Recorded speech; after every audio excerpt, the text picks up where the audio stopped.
A point in tennis is the smallest subdivision of the match, the completion of which changes the score.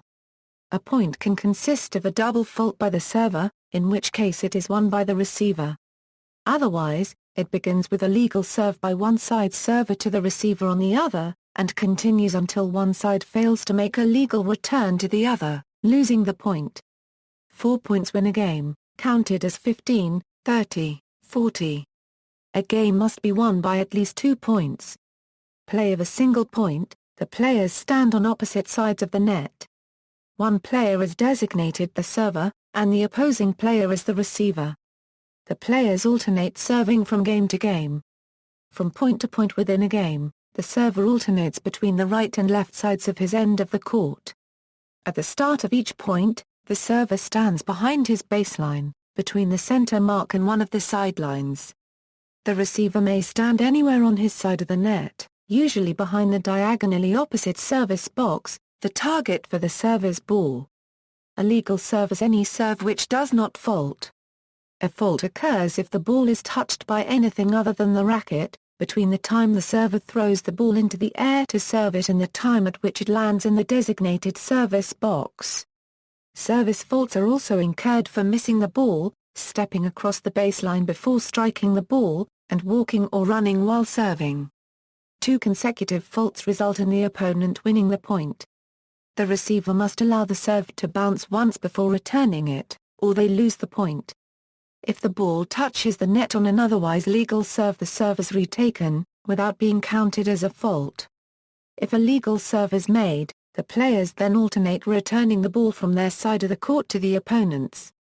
The point is lost by whichever player first allows the ball to bounce on the player's own side of the court, and then fails to hit the ball before it bounces again, or hits the ball, unless either the ball subsequently bounces on the first bounce in the opponent's court, or the ball is subsequently hit by the opponent, or hits the opponent, before it bounces. Intentionally contacts the ball with a racket more than once, without it being hit by the opponent, or touches the ball with anything other than the racket, or hits the ball before it has passed over the net to the player's side, or touches any part of the net with their person, or, in doubles, hits the ball after their partner has already done so, before the ball has returned to the other side. The rules allow such actions as bouncing the returned ball off any part of the net before it lands in the correct court, returning of a ball before it has bounced at all on that side, reaching over the net to hit the ball if it has landed on the player's side and then blown or spun back over the net, accidentally touching the ball twice with the racket, returning the ball around a net post, and returning the ball under the net cord between the net and single stick. Because the lines are drawn just inside the courts, the ball is considered in if it touches any part of the relevant line. On clay courts, the ball leaves an impression in the ground that can be checked. On grass courts, a puff of chalk from the line indicates contact from the ball. This is less accurate, however, because dirt from the grass court resembles the chalk and can also be thrown up after being struck with a ball. In an unofficiated game, the players are to give each other the benefit of the doubt on line calls. In an officiated game, it is the chair umpire or line umpire's duty to call the ball out. The chair umpire may overrule a line umpire's call. Instant replay, computer-assisted video tracking technology has improved to the point that it can determine the position of a ball at impact with a margin of error less than 5 mm.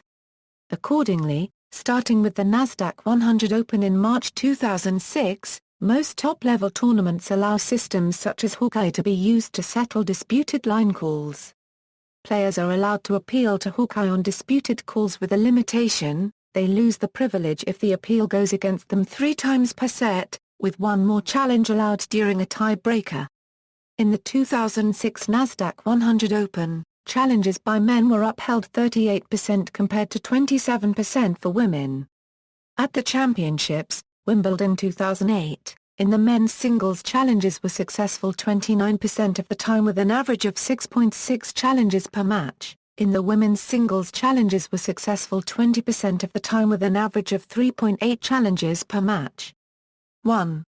Alternative rules. Equals in American college tennis. Equals, as of 1999, in Division I tennis and the NCAA, a let service is considered playable. This rule change was made to prevent receivers from falsely claiming a valid service to be a let, which is a call that cannot be overruled. Thus, a service that hits the net before landing in the service box is a playable shot, and must be returned by the receiver. Otherwise, the receiver loses the point. In American high school tennis. During high school tennis team matches, players may have to follow a few different rules. Pro set: instead of playing best out of 3 sets, players may play 1 pro set. A pro set is first to 8 games instead of 6. All other rules apply. Super tie break: this is played sometimes after players split sets. It decides who wins instead of a third set. This is played like a regular tie break, but the winner must attain 10 points instead of 7. Super duper tie break: same as super tie break, but the winner must attain 12 points instead of 10. No ad: the players play through the match without any ads. When the game is at deuce, the receiving player has the option to choose what side of court they want to receive the serve for the final game deciding point. The first player or doubles team to 4 points wins the game. Footnotes. External links: ITF Rules of Tennis, USTA Rules of Tennis,